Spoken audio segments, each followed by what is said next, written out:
So kerjasama ini saya sangat excited ya. Anda akan mempersembahkan film Gak Ada Matinya. Mudah-mudahan film ini bisa jadi tontonan yang nggak ada matinya. Gak ada. Saya suka itu. Thank you. Selamat juga untuk creatorsnya, sutradara kita. Thank you. Penulisnya terima kasih. Isi, thank you. Namanya susah, panggilannya Isi ya. Etienne Cesar. Yang susah jadi Isi aja. Isi ya. Thank you, terima kasih. Oke, semuanya selamat semuanya, sukses. Kita udah mulai mau syuting ya. Iya, kita udah lagi proses syuting dan mudah-mudahan bisa tayang segera. Minggu. Enggak secepat itu. Ini film bukan reels. Bisa Untuk Anda semua siap 2026. Tunggu tanggal mainnya.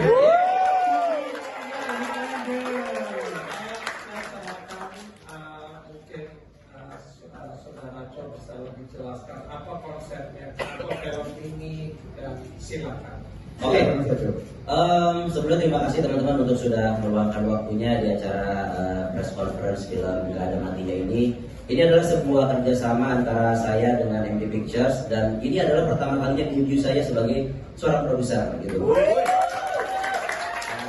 Jadi senang sekali MD Pictures memberikan kesempatan dan kebebasan kreatif kepada saya untuk membuat sebuah produk yang menurut saya ini punya uniqueness karena secara komedi ini adalah komedi yang belum pernah saya buat sebelumnya.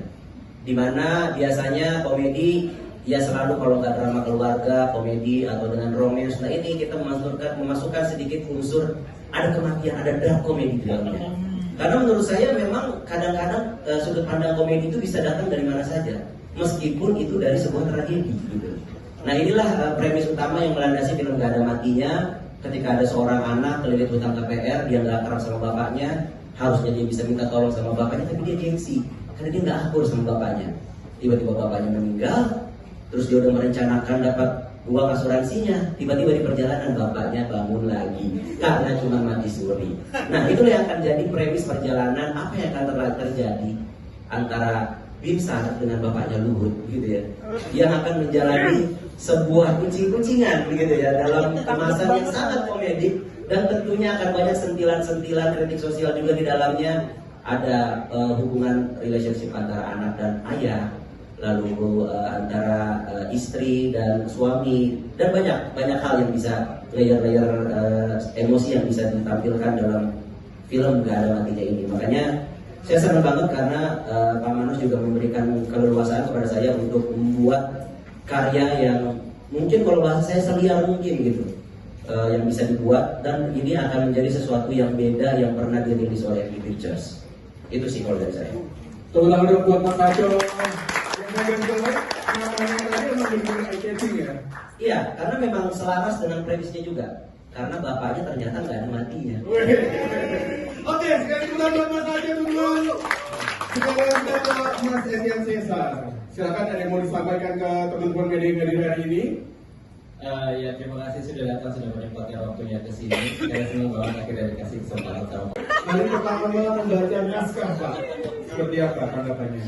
Ya, jadi awal kan konsep dulu, siapa behind,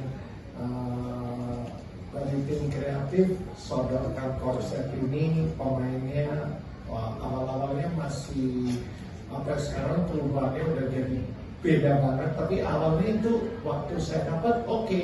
Karena MD ini saya kan mau lebih besarkan sayap kita, jangan hanya stereotype itu aja. MD juga ingin punya warna baru, bukan genre-nya bukan drama ada di sini atau poligami atau selingkuh, ya itu aja. Nah, saya suka, dan kalau buat sesuatu pasti yang bagus itu tetap akan jalan terus ya. Tapi selalu dari MD itu kalau buat komedi belum punya karya atau film yang box office ya, akan kita kejar terus sampai berhasil. Saya never give up. Jadi bagi saya waktu tim ini nongol, dan konsepnya, awal konsepnya komedi dulu. Saya belum baca skenario, belum tahu juga ceritanya apa. Lalu kalau Aco gabung gimana? Ini tahun-tahun Juli Agustus Iya. timeline-nya kan.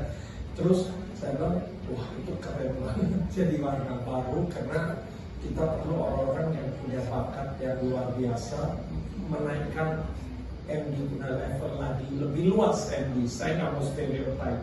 Jadi awal dari sana terus kita diskusikan. Pertama judul, ada beberapa judul, terus alternatif sampai keluar judulnya ada matinya. Semua saya serahkan ke Aco dan tim secara kreatif, yang memproduksi film ini. Dan di sana saya udah merasa wow ini potensinya lebih besar. Saya lebih diceritakan konsepnya, komennya lebih brainstorming ya, tapi saya serahkan semua ke Aco and tim karena expertnya mereka. Saya lebih kasih gagasan saya, take saya ini mau dibawa kemana, dan akhirnya developmentnya lebih besar lagi, lebih besar sampai pemainnya ada Fedi, ada Mika dan lain-lain supporting ini. Kita nggak compromise dari segi main talent, supporting talent, karena saya pribadi lihat wow ini potensinya besar. Lebih terkejut lagi Sabtu pagi ini baru jadi. Jadi konsepnya ini saya mau first look supaya pas lagi syuting penonton menikmati yang kita udah mulai strateginya dari first look ini. Waktu saya nonton hari Sabtu first look ini, wah ini all out. Tadinya mau promosi sosial media. Saya bilang nggak coba, ini keren banget. Kita harus bikin serius ini, kita launching. Saya lihat ini potensinya udah sangat besar. Kalau lihat potensi sangat besar kan nggak ada yang bisa jamin box office. Tapi yang Aco bilang judulnya gak ada matinya. Jadi ya udah itu gak ada matinya, dan yang penting karyanya MD, karya kerja sama ini kita harus lebih baik lagi, lebih bagus lagi. Dan itulah permulaan sampai akhirnya skrip semua prosesnya berjalan. Tapi balik lagi kalau saya lihat who is behind itu sangat penting, DNA-nya apa, yang lain akan ikut. Itu aja sih, saya kira terjawab ya Mas Ryan. Baik, terjawab Mas Ryan. Tadi itu yang menurut saya yang paling menarik di proyek ini, karena kalau dibilang pertama kali, ini bukan pertama kalinya. Saya itu di MD dari mulai pemain sampai nulis sampai sutradara series juga pernah, dan sekarang dikasih kesempatan lagi sebagai produser gitu. Jadi memang udah momen yang kesekian kalinya dengan Pak Manos gitu, dan itu terus bertumbuh dari yang pemain, penulis, lalu sutradara, dan sekarang dipercaya untuk menjadi produser. Dan itu terkait tentang dia tadi. Jadi waktu kita brainstorm pertama kali, Pak Manos membuat keputusan besar bahwa saya nggak mau terlibat secara kreatif. Ini akan jadi karyanya Aco secara produser, karena MD Pictures ingin membuat sesuatu yang benar-benar beda dari karya-karya film komedi terutama yang pernah dibuat oleh MD Pictures. Karena itu tadi yang dibilang ingin melebarkan sayap, ingin memberikan warna dan variasi baru. Itulah kenapa saya ditempatkannya justru bukan sebagai sutradara di sini, tapi lebih lagi untuk memantau visi secara besarnya itu sebagai produser. Dan terkait ini Pak Manos tidak ikutan, maka Fedi Nuril tidak akan punya istri dua tentunya. Kalau saya yang bikin tidak akan dua istrinya Fedi Nuril. Jadi itu yang saya bisa janjikan. Saya tidak akan dukung agenda poligaminya Fedi di sini, karena saya punya agenda sendiri. Jadi ya betul itu tadi, tidak ada yang bisa pastikan film itu akan box office ya Pak. Tapi yang bisa kita pastikan adalah prosesnya, pengerjaannya, eksekusinya itu haruslah total, dan kita akan aim untuk menjadi sebuah produk yang menjadi produk yang baik. Gitu. Masalahnya itu diterima oleh pasar, itu adalah pasar yang akan menentukan. Tapi dari pertama kali saya membuat film, apapun filmnya saya tidak pernah menjanjikan apapun ini akan laku, tapi saya akan menjanjikan saya akan memberikan 110% untuk membuat film ketika saya akan bikin film. Itu yang saya janjikan kepada teman-teman. Wow, oke, tepuk tangan dong. aja cuma buat aja ya. Oke, makasih nama-nama karakternya tuh. Oh, iya. Kenapa nggak Bahlil Siregar tadi ya? Oke. Oh iya. Ya itu memang kemarin kita kayak ngelihat dari pemerannya kita dapat Om Ucus kan. Terus kita menakar-nakar siapa ya karakter yang secara nama tuh cocok kalau disematkan untuk Om Ucus gitu. Terus saya dan penulis dan sutradara kayaknya sepakat kayaknya Pak Luhut tuh jadi nama yang pas gitu untuk karakternya si bapak si owner penjahit ini gitu. Jadi nanti namanya Luhut Tailor. Jadi memang bagus saja secara ininya gitu. Memang dia tukang menjahit Pak Luhut ini di sini gitu ya. Soal Bahlil nanti kita pertimbangkan mungkin kita masukin. Ide bagus ya. Iya. Enggak, sebetulnya itu nanti ada lah kalau nonton filmnya. Kalau nonton filmnya ada lah pokoknya. Semua pertanyaan-pertanyaan teman-teman itu akan terjawab di filmnya. Kenapa Pak Luhut? Kenapa namanya Bimsan? Ada lah pokoknya. Ada. Cuma kita nggak bisa buka terlalu banyak Pak ya. Karena kan masih teaser. Betul. Atau mau kami ceritain aja ending? Jangan diceritain. Nanti saya WhatsApp ya. Itu sih kalau dari saya sih. Dan WhatsApp-nya jangan di-share. Betul. Karena semua itu ada konsepnya. Ketika nonton filmnya paham. Oh iya kenapa namanya ini. Gitu. Coba lihat tadi first look yang kita foto 2 kali gimana, Mas Sobi? Jadi satu Ramadan itu jatuh pada Bukan sedang Sesuai baju. Bukan sidang isbat ini, bukan sidang isbat ya. jadi aku nanti ada di sini. Saya sebenarnya diundang buat baca doa teman-teman. Ini diajak main ya udah sekalian aja. Jadi pertama kali diajakin di sini bareng awalnya tuh ngobrol sama Ridho sama Bang Isi gitu. Terus ketemu Bang Aco bilang idenya menarik. Aku tuh nggak tahu kalau pemainnya bakal ada Mika, ada Bang Fedi, Nuril, ada itu Gita, ada Yosi, ada Gita, si Gita. Ya, tahu. Ada ini siapa namanya? Benny. Ada Wahyu. Oh, Benny.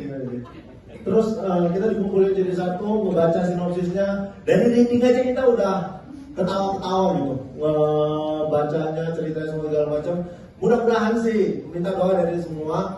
Proses syutingnya lancar, tidak ada halangan, tidak ada masalah apapun. Jadi kita bisa segera ketemu di bioskop. Aku sih nggak sabar ya untuk film Gak Ada Matinya. Mudah-mudahan Gak Ada Matinya sampai berapa bulan gitu. Amin. Judul tuh memang jadi doa biasanya. Amin. Itu aja dari saya sebagai Al-Ustaz pada siang hari ini. Itu aja dari saya. Oke, kita tunggu doanya nanti ya terakhir ya. Baik. Oke, teman-teman gua Toki, teman-teman semua. Kita kembali ke ini katanya adik dari CEO teman-teman. Lolo, beneran ada CEO? Ya benar, saya adik kecil, nama saya kan Lolo Punjabi. Jadi Lolo ini om saya. Oh, kemarin anak katanya. Kan saya anak ini besar Pak Mano. Itu om saya. Om Lolo. Ya aku senang sekali ya main film di sini tuh karena kalau sama Fedi Nuril kan udah sering. Sering apa? Hah? Sering apa? Sering main padel lah. Sama Mika Tambayu udah sering. Ini baru pertama kali sama Oki Rengga gitu. Ngefans sama dia. Maksudnya mau kira Iya, mau kira. Jadi Nuril enggak? Kawan main biasa gitu, terus main sama teman-teman sama komika, terus sama mantan Power Rangers. Ranger biru ya. Di sini dia juga jadi Power Rangers biru. Nanti dia Power Rangers biru juga di sini. Iya. Bener nggak sih? Bisa. Nanti dia berubah tiba-tiba. Saya nggak percaya sih. Cuma birunya biru muda. Luntur. Ya jadi senang lah. Dan sama kayak Oki tadi, kita berharap sama teman-teman di sini mendoakan agar nanti proses syutingnya lancar, aman dan terkendali dan mantap lah. Amin. Terima kasih. Terima kasih Lolo. Kita langsung sekarang ngobrol-ngobrolnya sama sahabatnya Lolo. Sahabatnya. Kembarannya Gita Bebita.